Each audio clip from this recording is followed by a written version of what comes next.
Mi bisabuelo fue el general Manuel J. Lozano. Él era general liberal que combatió en la Guerra de los Mil Días, que ocurrió entre 1899 y 1902. Los liberales eran prácticamente rebeldes. Ahí tenemos el caso de Rafael Uribe Uribe, de Foción Soto, de Julio Flores, de tantos otros, y ellos eran guerrilleros, llamémoslos como tal.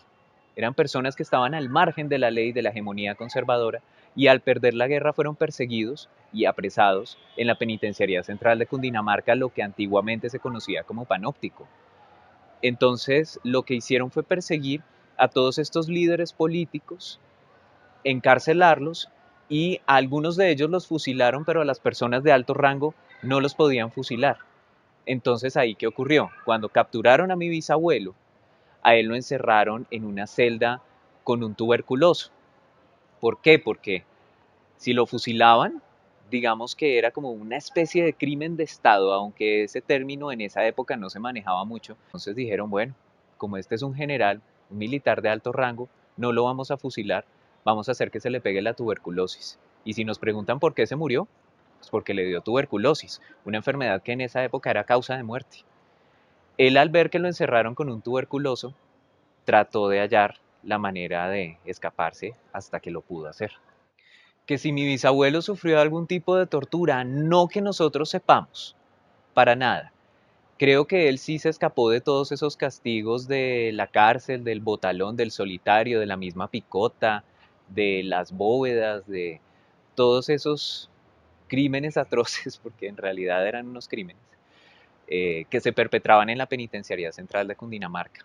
Mi bisabuelo estuvo pegado a un plan que ya estaba elaborado, ya en el que a él no lo tuvieron en cuenta, sino que él oyó y pidió permiso para escapar.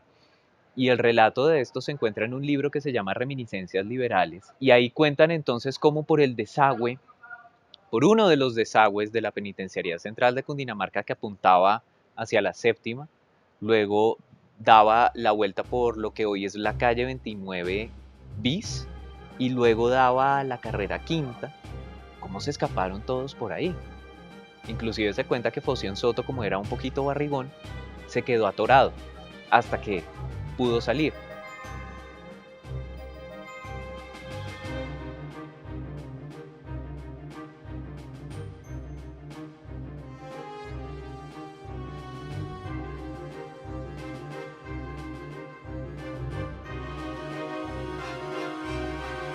Bueno, ¿cuánto tiempo después de llegar a Facatativá falleció mi abuelo? Eso no está muy claro. ¿Por qué? Porque después de que escapó de acá, él fue a su casa, que estaba en la ciudad de Bogotá, tomó todas sus cosas lo más rápido que pudo, a sus familiares, a sus hijos, que eran tres, a su esposa, y se fue a Sesquilé, a una casa que él tenía. Después los conservadores lo persiguieron hasta Sesquilé y él también tuvo que huir con lo que pudo. Él inclusive dejó armas en esta casa. Y tiempo después, mucho tiempo después, algunos familiares encontraron armas todavía escondidas en el piso de una casa que se estaba derrumbando y que de hecho ya no existe. Pero lograron rescatar esas armas como testimonio histórico, como parte de la memoria familiar más bien. Pero él en ese escape terminó en Facatativá. Lo que se sabe fue que murió en el año 1934. ¿Qué significa eso? Que hay un bache desde el momento de la fuga hasta un homenaje que le rindieron un año después de que falleció. O sea, él falleció en el año 1934, el homenaje en esta revista del obrerismo liberal se lo hicieron en el año 1935, el aniversario de su fallecimiento. Y digamos que hay un silencio absoluto, ¿no? En la memoria familiar también de lo que ocurrió con él en Faca y hay muchas cosas que cuentan los habitantes de este municipio de Cundinamarca, pero que todavía no están claras.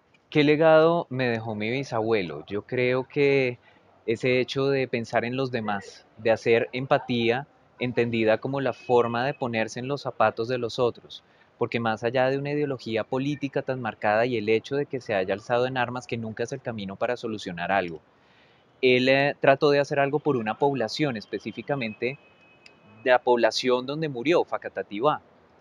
Y eso está ahí resonando todavía en la memoria colectiva Y creo que ese es el camino para construir, más allá de emprender cualquier acción, tal vez en redes sociales únicamente y quedarse ahí y protestar y decir es que no me parece esto, no me parece lo otro, es más que nada emprender acciones más concretas eh, con las cuales uno se puede involucrar con la comunidad, visitar territorios, mirar a ver cómo están viviendo allá, qué es lo que está pasando, cuáles son las necesidades.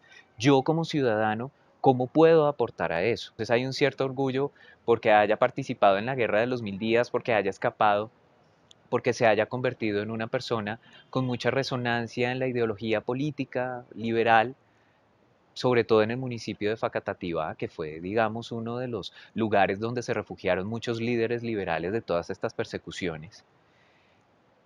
Pero entre ellos también hay, digamos que se queda en el orgullo, pero no hay un afán de averiguar un poquito más sobre él. Y no se ha encontrado el cadáver de mi bisabuelo. ¿Dónde está? No se sabe. Pero él ahí no está. Por eso a mí me gusta pensar que escapó de la muerte. Y es una investigación constante que no termina. Y está la leyenda y está la historia de él también ahí, que a nosotros nos marca como familia y nos marca en tanto nos gusta o nos disgusta, en tanto que estamos de acuerdo o no estamos de acuerdo con lo que pensó, hizo y demás, aunque por supuesto las armas nunca son la solución. Pero por lo menos hubo una revolución interesante al interior del obrerismo liberal. Entonces hubo algo más que las armas. Y es algo que no termina. No me gustaría que toda la historia estuviera dicha, sino que siguieran existiendo esos vacíos para tener algo más que investigar, algo más que hacer, investigar sobre él, investigar sobre cosas que ocurrieron en la época. No todo está dicho, ¿no? La historia también nos dice muchas mentiras o dice lo que le conviene.